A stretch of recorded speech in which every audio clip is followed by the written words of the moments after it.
21वीं सदी में सबसे डरावनी आवाज क्या होती है? बम, गोलियां या चीख नहीं। सबसे डरावनी आवाज होती है सन्नाटा। आज असम के कार्बी आंगोलो जिले में यही सन्नाटा पसरा हुआ है। इंटरनेट बंद है, सड़कें खाली है और प्रशासनिक आदेश ने पूरे क्षेत्र को एक कम्युनिकेशन ब्लैकआउट में धकेल दिया है। सवाल सिर्फ ये नहीं है कि असम में तनाव क्यों बढ़ा। असली सवाल ये है, क्या संविधान के 6ठी अनुसूची अपने सबसे कठिन इम्तिहान से गुजर रही है?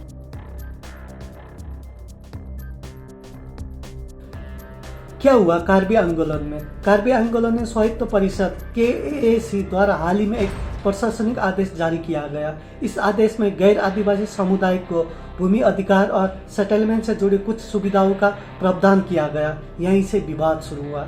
स्थानीय छात्र संगठन और आदिवासी समुदाय का आरोप ये है कि ये फैसला भविष्य में बाहरी लोगों को जमीन खरीदने और बसने का रास्ता खोल सकता है, जिससे 6ठी अनुसूची की तरह मिलने वाली सुरक्षा कमजोर हो जाएगी। नतीजा, विरोध प्रदर्शन, पुलिस कार्रवाई, बढ़ते तनाव और फिर इंटरनेट ब्लैकआउट। विरोध के पीछे असली डर क्या है?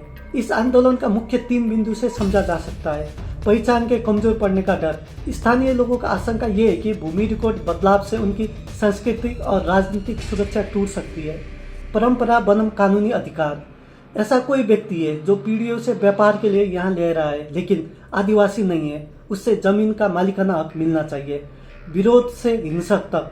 कार्बी स्टूडेंट एसोसिएशन जैसे संगठनों के प्रदर्शन के बाद स्थिति धीरे धीरे कानूनी व्यवस्था से संकट की बादल गहरा गए।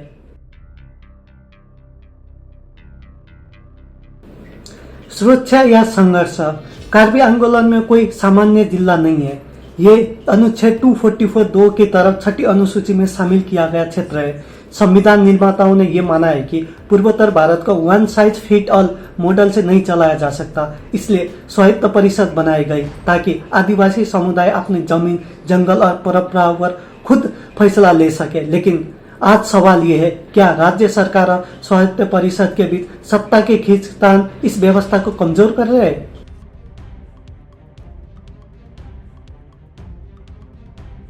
इंटरनेट बंद करना समाधान है। तनाव बढ़ते ही प्रशासन ने इंटरनेट सेवा बंद कर दी, लेकिन इससे शांति आई या भ्रम? सुप्रीम कोर्ट ने पहले ही कह चुका है कि इंटरनेट तक पहुंच मालिकाना अधिकार का हिस्सा है। हाल ही के कुछ परिस्थितियों में उससे पर सीमित प्रावधान लगा जा सकता है। तथ्य ये है कि भारत दुनिया के सबसे ज्यादा इंटरनेट शटडाउन करने वाला देश है। 2023 में 130 प्लस बार इंटरनेट बंद हुआ। इससे सबसे बड़ा पूर्वोत्तर हिस्सा में रहा। जब आधिकारिक जानकारी रुकती है तो अफवाह तेजी से फैलती है। ये असली खतरा है।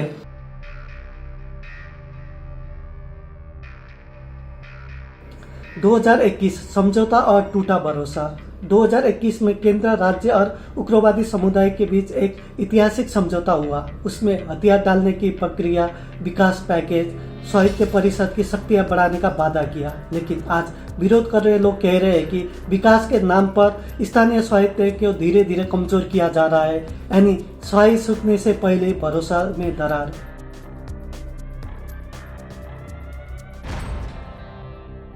गवर्नेंस बनम आइडेंटिटी। ये संघर्ष सिर्फ प्रशासनिक नहीं है, ये विकास बनम पहचान की लड़ाई है। तेज फैसले, टॉप डाउन अप्रोच, सीमित परामर्श अक्सर स्थायी भावनाओं को अनदेखा कर देती है। जब लोग को लगता है कि उनकी आवाज नहीं सुनाई जा रही, तब सब नेशनलिज्म जन्म लेती है।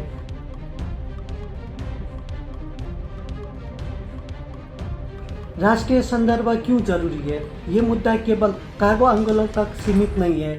असम भारत के ईस्ट एक्ट पॉलिसी का प्रवेश द्वार है। अगर यहाँ स्थिरता नहीं रहेगी तो क्षेत्रीय कनेक्टिविटी और भू राजनीतिक योजना पर प्रभाव होगा।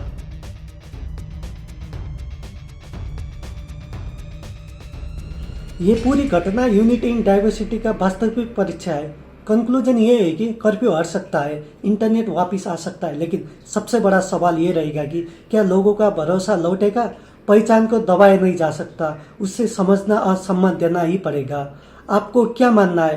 क्या सिक्स्थ शेड्यूल को सुधार की जरूरत है या गवर्नेंस अप्रोच को बदलने की? कमेंट में अपनी राय जरूर बताइए।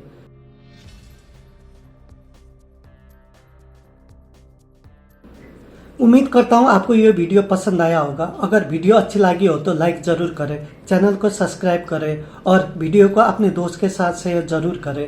मिलते हैं अगले वीडियो में, तब तक के लिए धन्यवाद। जय हिंद।